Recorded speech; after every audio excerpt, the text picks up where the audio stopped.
So your question is, what is the meaning of liberation? In this context, it said that real liberation means muktir hitvat anyata rupena surupena vyavastiti. Mukti or liberation means attaining your spiritual form in the transcendental world, like we were discussing the Ekadash Bhav. We can repeat those. Realizing your eternal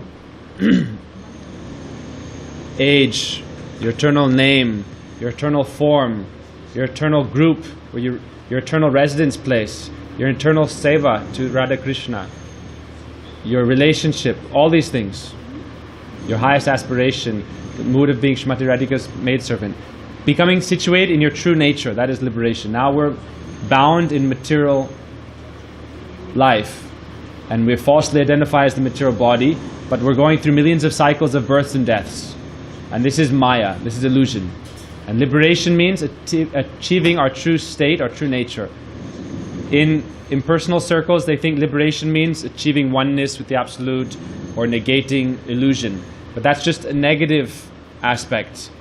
We're looking at the positive aspect. The positive aspect is that we all have a real nature, a real personal nature, and achieving that nature and being present and situated in that, that is liberation.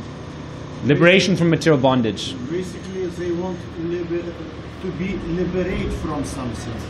We tell them that real liberation, it's liberate yourself.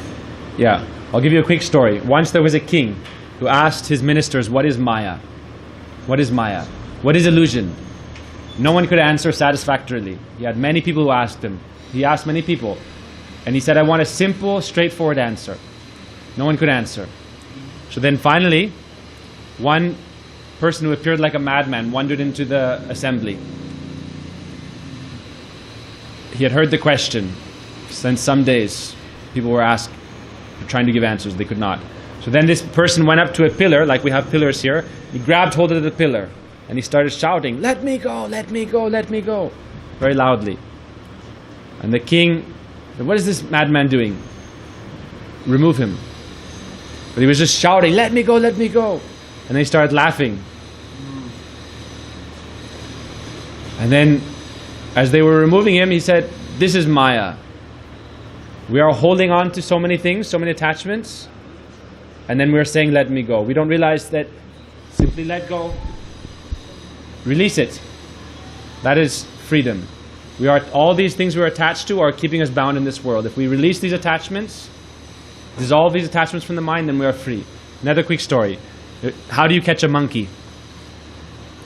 If you want to catch a monkey, what they would do before is they have a nice big clay pot with a small hole, big enough for the monkey to put his hand in. But the monkey has to squeeze its hands like this to put it in. And then inside the pot, they give some fruits and sweets. And so the monkey comes and puts his hand in the pot, grabs the sweets, and then just at that time someone comes to capture the monkey. And then he tries to get his hand out, but he cannot get his hand out unless he releases what he's holding. And he's so attached to what he's holding that he gets captured. He doesn't want to release the fruits or release the sweets, so he's captured. So these things we are grasping hold of, they are keeping us bound in this world. False identification with yourself and all relationships and attachments in this world. And freedom, liberation means giving up this lower state of life and going to the transcendental world where we have a spiritual nature, form, and existence. Okay?